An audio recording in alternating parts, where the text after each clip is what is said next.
Alhamdulillah itu. Jadi di Tanggul itu Ibu setiap kali entah itu kegiatan Aisyah, entah itu kegiatan Muhammadiyah, itu kita selalu melibatkan teman-teman Nasiah, kemudian IPM, IMM, HW dan sebagainya. Itu yang jadi akhirnya menjadi jalinan erat itu loh Bu, antara Muhammadiyah dan Ortumnya di Tanggul itu.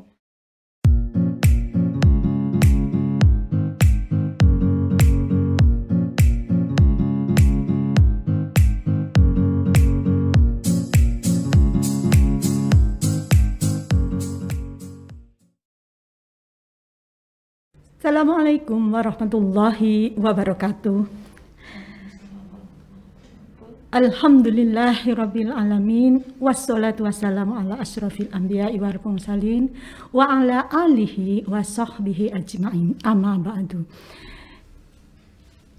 Sahabat podcast Jembermu yang berbahagia. Alhamdulillah pada pagi hari ini kita kedatangan tamu, yaitu Ibu Humayyah, Sarjana Pendidikan. Apa kabar Ibu? Alhamdulillah sehat Ibu. Bu Hoir gimana?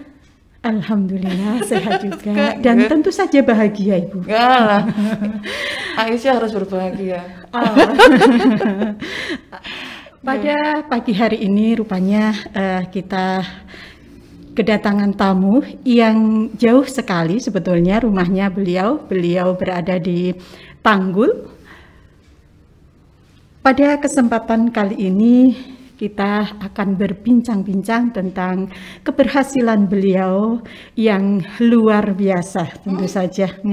Aisyah begitu luar biasa di Tanggul. Nah, Ibu Humayyah ini sebagai ketua Sekretaris Bu. Oh, sekretaris rupanya. Subhanallah, sekretaris pimpinan cabang Aisyah Tanggul. Nah, kita pada kesempatan kali ini kita akan menggali keberhasilan Ibu Humayyah dan kawan-kawan tentu saja, tetapi pada kesempatan kali ini rupanya beliau karena memang harus diwakili, tidak mungkin semua hadir di sini Bu ya. Jadi rupanya beliau mewakili cabang Aisyah Tanggul untuk bercerita yang ceritanya nanti kita berharap menjadi inspirasi bagi kita warga Aisyah yang tentu saja kita ingin kondisi Aisyah di cabang kita masing-masing seperti di cabang Tanggul. Nah, Ibu Humayyah ini selaku sekretaris, apa Ibu yang menurut Ibu di Tanggul yang bisa dibanggakan dari sebuah kesuksesan yang telah diperoleh oleh pimpinan cabang Aisyah Tanggul? Terima kasih Bu Hoir. Ya Allah, nih kesempatan langka sekali hadir di sini Bu Hoir. Assalamualaikum warahmatullahi wabarakatuh, sahabat podcast Jembermu dimanapun berada. Saya Humayyah, SPD, sekretaris dari pimpinan cabang Aisyah Tanggul. Sebelum ke Aisyah, saya aktif di Nasihatul Aisyah. Sebelum Nasihatul Aisyah, saya aktif di Ikatan Pelajar Muhammadiyah. Subhanallah, luar biasa. Muhammadiyah Tulen ini kan? Atau sejak lahir Ibu? Insya Allah begitu, ada yang bilang secara biologis sudah Muhammadiyah gitu. Alhamdulillah. Iya, waktu masih di Ikatan Pelajar Muhammadiyah itu, saya di Ketua 3 Pimpinan Daerah Ikatan Pemuda Muhammadiyah. Kalau dulu Ketua 3 Bu untuk yang perempuan namanya Ibmawati. Setelah itu tahun 2001 bersama dengan pimpinan cabang Muhammadiyah di Tanggul kita mendirikan Nasihatul Aisyah.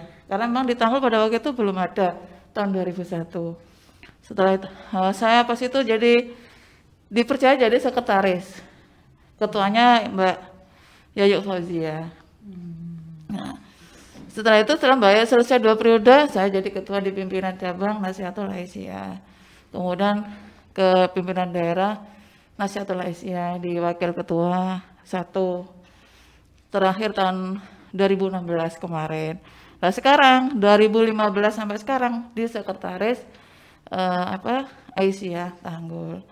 Jadi kalau berbicara keberhasilan Ibu, karena memang di Aisyah itu kepimpinannya adalah kolektif kolegial, bukan individu. Jadi kalau dikatakan berhasil di Tanggul, terima kasih sekali Bu. Subhanallah. Terima kasih sekali. Dengan cerita Ibu Humayyah dari awal sampai akhir bagaimana beliau ini aktif pada organisasi Urtumnya Muhammadiyah, kemudian sampai menjadi sekretaris Aisyah, ini sudah menjadi gambaran kami bahwa di sana ini sistem pengkaderannya rupanya luar biasa, Ibu. Alhamdulillah Ibu, kalau boleh bercerita di Tanggul itu kan semenjak ada NA itu kita mengawalinya itu yang pertama adalah guru-guru muda. Karena NA itu maksimal usia 40 tahun. Dari 17 sesuai ADART itu 17 sampai 40 tahun itu di NA. Jadi yang kita bidik itu adalah guru-guru muda yang ada di Amal Usaha Muhammadiyah, termasuk juga di Amal Usaha Aisyah. Tapi namanya perjalanan perjuangan Ibu nggak langsung seperti sekarang. Dulu juga sama sulitnya. Mengajak guru-guru muda pengajian, sulitnya luar biasa sama. Sekarang alhamdulillah ternyata begini Bu, kalau di Tanggul itu harus ada peraturan yang dipaksakan. Harus ada. Begitu seseorang ingin menjadi tenaga pendidikan atau guru di Amal Usaha Muhammadiyah Aisyah, di awal itu sudah ada perjanjian harus aktif di persyarikatannya dan urtumnya. Itu yang kami lakukan. Ibu, berarti pembinaan kader di sana itu memang diawali dari adanya amal usaha. Jadi pegawai-pegawai amal usaha inilah yang menjadi binaan dari pimpinan Aisyah di sana, begitu. Seperti itu. Luar biasa. Ya, jadi setiap kali diingatkan, setiap kali entah itu lewat grup WA, entah itu ketika ada kajian-kajian, itu selalu diingatkan Ibu bahwa membesarkan Aisyah itu seharusnya berbanding lurus dengan membesarkan amal usahanya.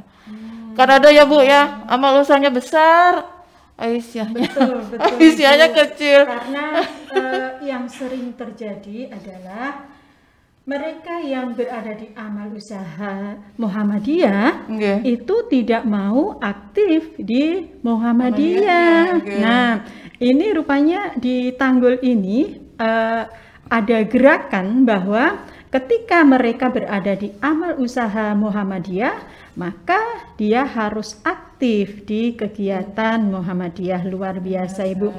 Tetapi kan kita ingin tahu berapa sih amal usaha yang ada di sana? Kalau di Aisyah itu Ibu ada TK Abah, kemudian ada PAUD As-Salam sama PAUD Keramat, ada kemudian MDAA Madrasah Diniyah Awaliyah sama TPA. Itu yang punya Aisyah. Kemudian yang Muhammadiyah ada SD Muhammadiyah. Alhamdulillah di SD Muhammadiyah itu sekarang gurunya masih muda-muda Bu. Hampir 60 orang itu usianya, yang 50 itu muda. Jadi begitu pengajian NA itu 50 sendiri dari guru SD Muhammadiyah. Kemudian ditambah dengan guru dari amal usaha yang lain plus teman-teman dari teman NA dari lingkungan, dari pertemanan dan sebagainya begitu. Itu alhamdulillah sampai sekarang masih aktif itu pengajian NA di sana. Kemudian kita juga ini sudah jadi kesepakatan dari majelis kader bahwa kita akan rutin aktif diikut pengajian NA-nya yang setiap Sabtu itu. Jadi sebagai bentuk kita peduli kepada kader-kader kita di Nasihat, juga kita ingin menjaga hubungan baik dengan teman-teman Nasihat. Nah kebetulan juga nih Bu Air di Aisyah Tanggul itu ketuanya Bu Farida itu dulu juga di NA. Saya masih muda. Rupanya Aisyah jebolan dari Betul. Terus saya juga begitu. Jadi hubungan dengan NA itu yang sekarang erat sekali, itu luar biasa. Itu yang perlu disyukuri oleh kami masih muda, yang muda-muda ini. Ya, luar biasa. Sahabat podcast Jembermu, apa yang diceritakan Ibu Humayyah merupakan sebuah gambaran pembinaan kader yang ada di PCA Tanggul. Nah, kita tahu ternyata di sana memang amal usahanya itu banyak. Nah, sekarang kita ingin tahu apakah di Tanggul itu juga ketika ada kegiatan NA ini ada kader-kader yang mungkin di luar dari amal usaha tersebut. Seperti yang saya tahu utarakan tadi ya Bu Air, nggak semua anggota Nasiah itu dari kalangan amal usaha, ada juga yang di luar itu, ada dari guru SMP 1, dari guru SMP 3 atau dan SMK negeri dan sebagainya. Itu juga ada Bu Air. Jadi lewat pertemanan yang ini lagi, yang lebih ini wali murid. Subhanallah. Wali murid. Jadi wali murid SD Muhammadiyah itu kita ajak ke pengajian NA. Dan alhamdulillah mereka aktif dan nyaman di Nasiah. Nah, kalau sudah nyaman di Nasiah kan kita tidak khawatir Bu Air ke depan kita punya kader untuk Aisyah. Nah, itu kemarin saya ngisi di Nasiah itu Aisyah tuh berharap kepada siapa kader? Kalau enggak kepada Nasiah. Kan begitu, itu kader pastinya Aisyah kan Nasiah itu. Jadi ya itu yang harus kita bina ya Nasiahnya itu. Ya saya berharap gini, nanti ke depan misalnya ada cabang Aisyah yang tidak punya Nasiah, kemudian ikut mendirikan Nasiah untuk mempersiapkan kader itu di Aisyah. Itu iya betul. Sebuah persiapan yang matang rupanya pengkaderan di Tanggul ini ya. Memang jenjang ininya sudah tertata. Nah, kebanyakan yang ada di cabang-cabang itu enggak punya NA. Ini jadinya setelah dari Aisyahnya ini sudah berkurang anggotanya. Akhirnya untuk mencari yang baru itu sulit sekali. Nah, rupanya di Tanggul ini sudah begitu luar biasa ya, sahabat podcast Jembermu. Semoga cerita ini menginspirasi bagi kita bahwa memang pengkaderan itu disiapkan ya, selain dari warga Nasihatul Aisyah juga ternyata ada wali murid. Nah, ini menarik ini ya. Kegiatannya itu berapa kali Bu dalam 1 bulan? Nah, di NA Bu. Ya, di Nasiah itu setiap pekan Ibu kajiannya. Kemarin waktu maaf ini masih corona ini kita teman-teman Nasiah itu pakai daring online begitu, lihat WA. Terus sekarang ini dengan menjaga protokol kesehatan, akhirnya kita teman-teman NA tetap muka aja. Jadi 1 pekan sekali hari Sabtu. Sabtu. Oh, setiap hari Sabtu. Hari Sabtu, kemudian bisa jadi nanti misalnya tuan rumah minta hari Ahad pindah ke Ahad. Tapi yang penting hari Sabtu. Berkunjung dari rumah ke rumah? Berkunjung dari rumah ke rumah. Subhanallah. Begitu. Jadi akrab sekali ya ini ya, warga dengan ini ya. Jadi alhamdulillah di Tanggul itu Ibu, setiap kita ngadakan kegiatan Aisyah, kita punya kader Nasiah yang siap membantu. Jadi setiap ada kegiatan apa saja Aisyah, itu kita masukkan anggota Nasiah itu sebagai panitia. Jadi paling enggak kita memberikan pengalaman kepada adik-adik Nasiah untuk ini berkegiatan. Nah, kedepannya nanti itu jadi modal ketika di Aisyah begitu. Maaf Ibu, saya potong. Kalau di Aisyah itu kan ada cabang, ada ranting. Apakah NA di sana juga strukturnya seperti itu? Sama Ibu, sama. Subhanallah. Ada cabang itu ya pertemuan setiap Ahad itu, setiap Sabtu itu. Kemudian ada ranting. Sementara ini rantingnya di Tanggul yang jalan cuma beberapa dari sekian jumlah ranting itu. Tapi kalau yang setiap Sabtu itu alhamdulillah ya, semua nasihat datang, teman-teman nasihat datang walaupun dari ranting dan cabang. Itu yang membuat kita itu Aisyah kalau lihat datang itu alhamdulillah. Saya sama Mbak Ida, kita besok nggak kekurangan kader ini, soalnya masih udah banyak yang disiapkan begitu. Jadi itu memang anggota dari cabang NA itu juga jumlahnya berapa kalau kira-kira kalau datang semua insya Allah itu ada 70 orang. Sementara Aisyah di Tanggul Ibu yang aktif di cabang itu sekitar 80 orang, belum yang di ranting ya Bu. Kalau yang di ranting itu dengan semuanya ranting itu di Tanggul sekitar, kalau menurut buku catatan itu sekitar 200 orang. Cuma itu saja. Loh yang banyak tuh malah di ranting keramat Ibu, di gunung. Di gunung itu paling gampang kalau ngajak pengajian. Pokoknya diajak itu mesti datang. Itu sekitar 60 orang itu yang di ranting keramat. Gitu. Jadi alhamdulillah itu. Jadi di Tanggul itu Ibu setiap kali entah itu kegiatan Aisyah, entah itu kegiatan Muhammadiyah, itu kita selalu melibatkan teman-teman nasiah. Kemudian IPM, IMM sedikit sekali Bu, HW dan sebagainya. Itu yang jadi akhirnya menjadi jalinan erat itu loh Bu, antara Muhammadiyah dan Ortumnya di Tanggul itu. Ibu, dari yang kita dengar ceritanya bahwa kegiatannya begitu luar biasa. Nah, siapa yang punya inisiatif atau siapa yang melakukan kegiatan ini? Kalau kan di bawah cabang Aisyah ya Bu ya. Nah, jadi majelis apa yang membidangi untuk kegiatan tersebut Ibu? Iya. Kalau secara struktural itu kan majelis kader Ibu, ya. Tapi kita enggak tertuju sama itu, bersinergi ya. Siapa yang bisa datang, entah itu pimpinan, entah itu majelis atau majelis yang lainnya, kita datang ke acara-acara nasiah itu. Jadi enggak selalu majelis kader itu Ibu. Jadi ya seperti menunjukkan kepedulian lah kepada mereka. Apalagi kan kita kayaknya seusia. VCA Tanggul dan VCNA Tanggul itu kan usianya tidak bercaut jauh. Jadi lebih mudah mungkin ya. Terus ada juga ini sejarahnya bahwa kita juga dari NA. Jadi agak-agak berat kalau misalnya NA-nya itu nggak jalan, itu kayak ada berat di hati, harus jalan NA. Ini aku dulu besarnya di NA. Terus ke Aisyah begitu, saya sama Mbak Ida dan yang lainnya begitu. Jawab iya. Enggak begitu. Subhanallah Ibu. Nah ini tadi kan Ibu sudah bercerita banyak tentang kegiatan NA-nya. Nah kegiatan Aisyahnya bagaimana Ibu di sana?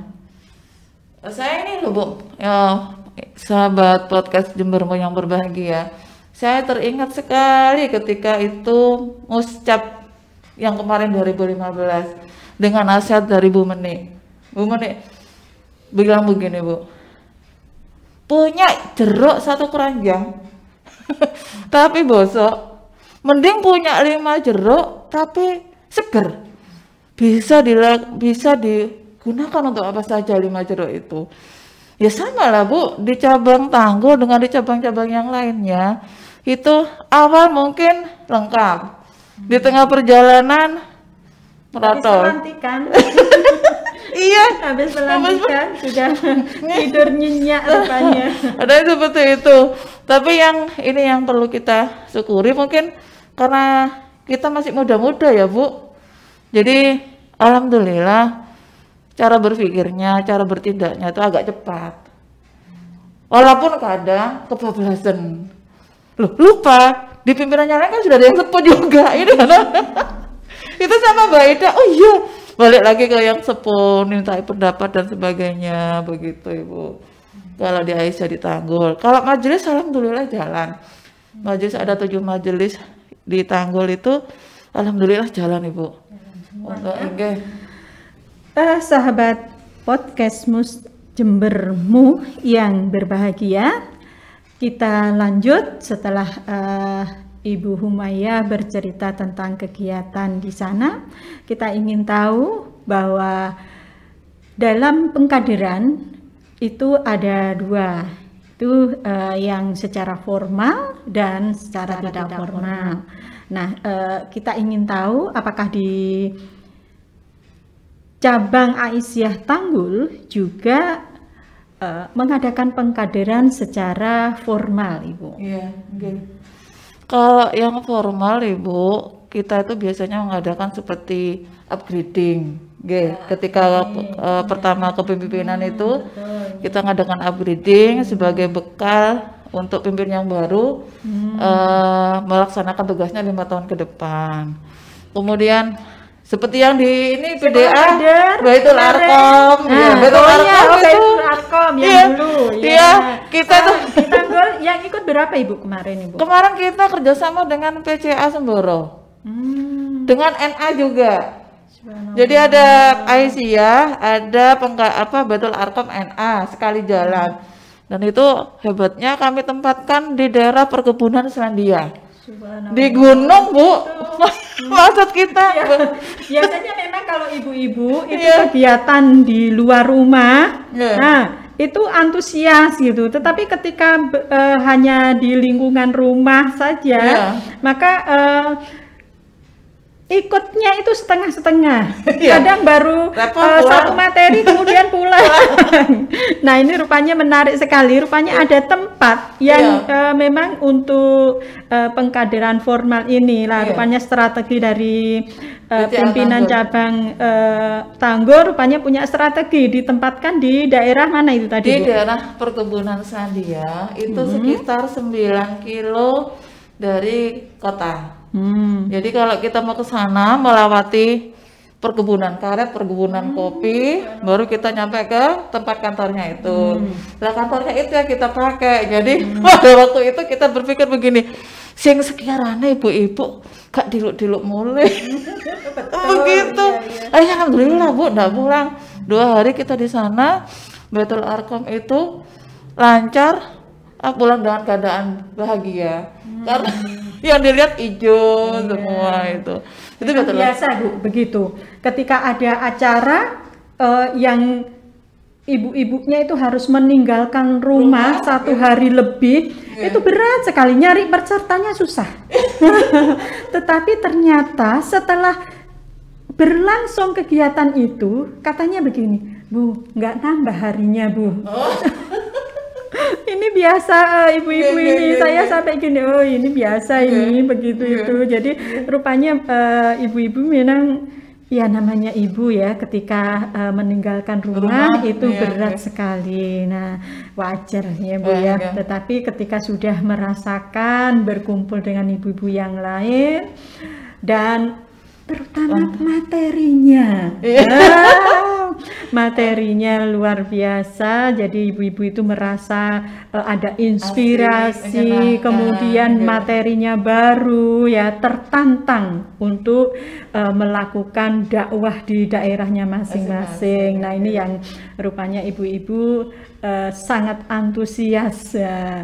Itu terjadi rupanya di hampir setiap cabang ya, begitu. Iya, begitu kan. Kemarin kan waktu Baitul Arqam kan semua mengadakan hampir seperti itu ya, Bu ya. Jadi menyenangkan ke ibu-ibu. Jadi untuk pembinaan kadernya yang sudah dilaksanakan secara formal itu Baitul Arqam, kemudian upgrading itu nanti untuk kepemimpinan ya, Bu ya.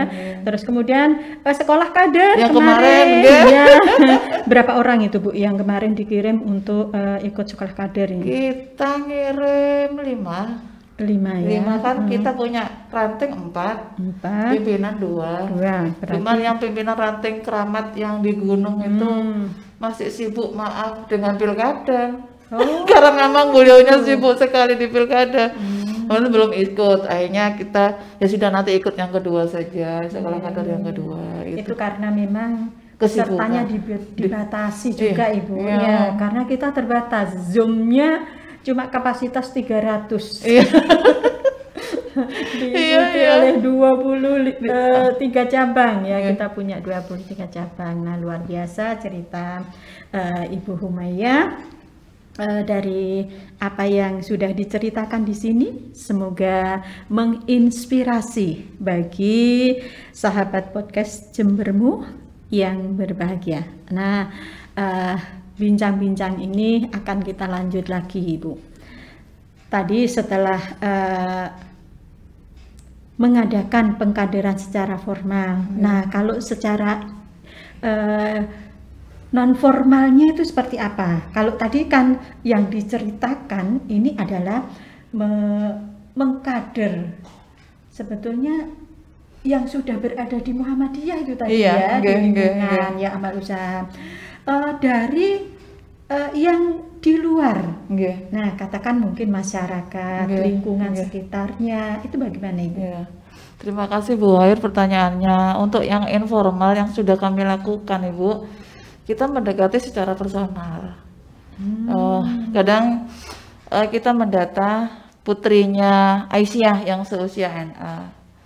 Terus habis itu kita datangi Bu. Kemudian punya waktu ya Bu ya, begitu. Lo harus diusahakan waktunya. Kalau nurutin sibuk nggak jadi Bu. Jadi kalau misalnya saya dulu di NA ketika ada masalah, maaf ya ada sedikit perselisihan di nasiah, saya nggak bisa pagi ngajar, saya sore ke rumah teman-teman itu. Kalau nggak bisa sore ya malam, pokoknya harus selesai masalah itu, begitu. Jadi sama seperti ketika di Aisyah.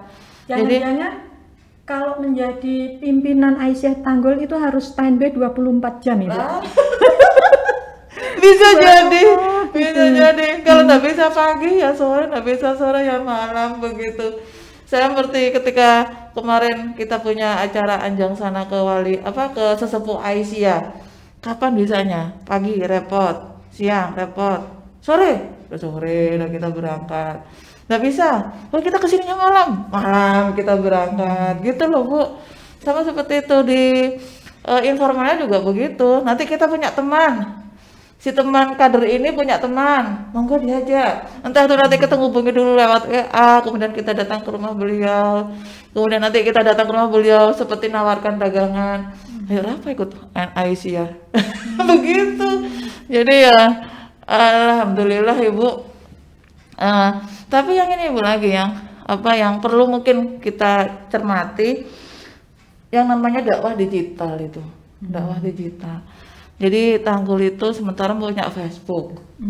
Facebook Aisyah Tanggul Jember. Wah, luar biasa nih. Sudah keren.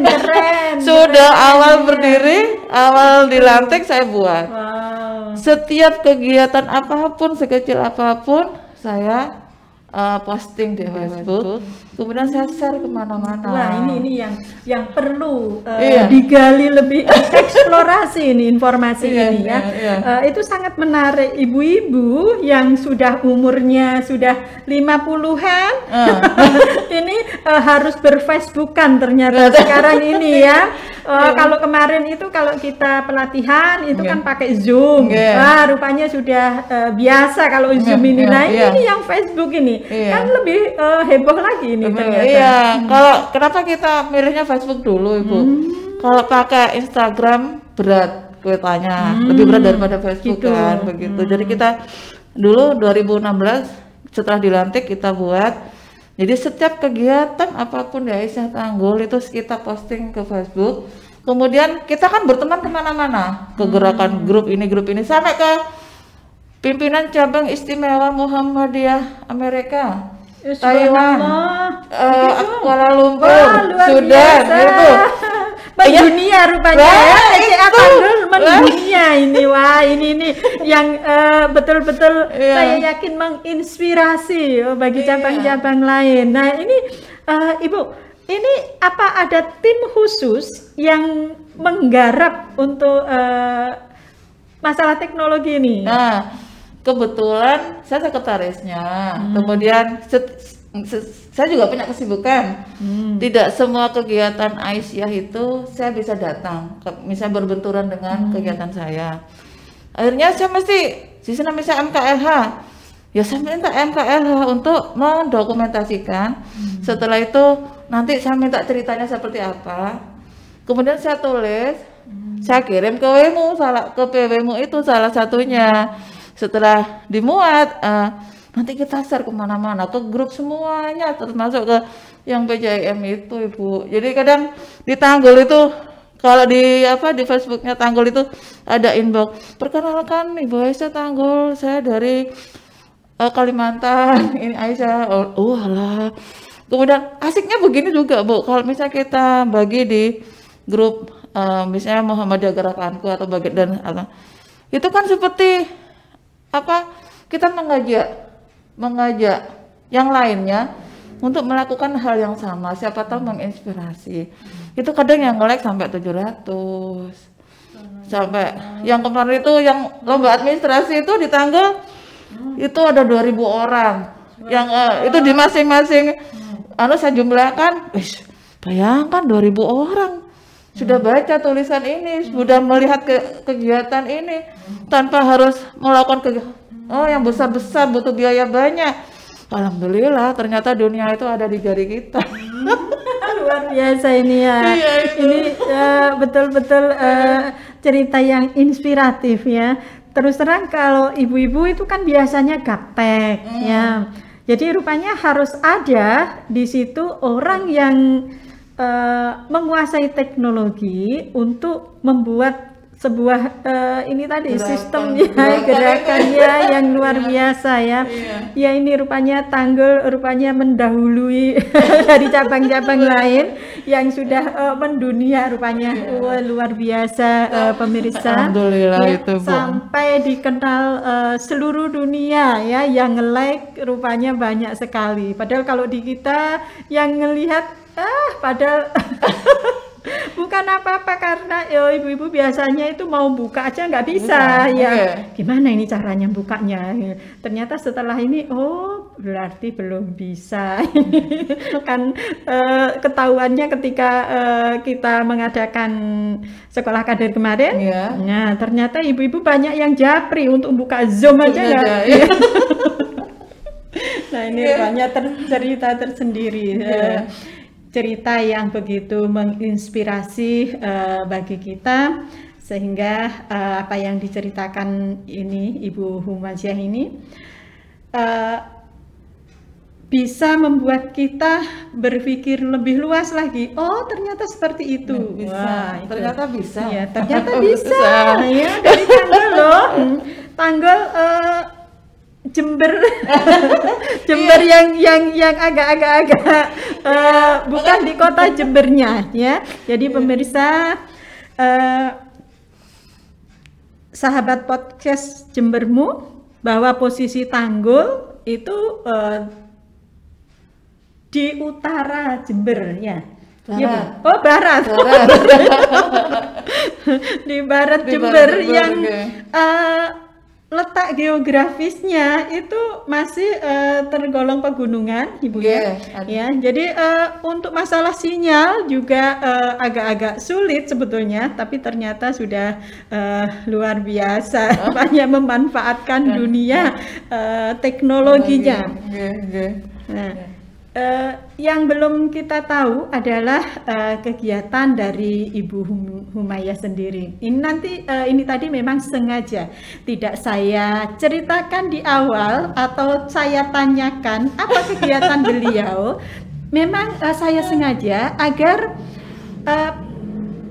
pemirsa ini bertanya-tanya, kalau Ibu Humayah itu bisa seperti itu, yang ceritanya tadi sampai begitu eratnya bersilaturahmi dengan anggota, kemudian bisa mengadakan kegiatan-kegiatan yang luar biasa, menjadi kontributor PWMu, kemudian ada grup Facebooknya. Nah, ini tentu saja pemirsa ini bertanya-tanya, siapakah Bu Humayah itu? Nah ini memang saya sengaja di akhir-akhir sesi ini aja saya baru ingin mengorek lebih lanjut siapa sebenarnya Bu Humayah ini.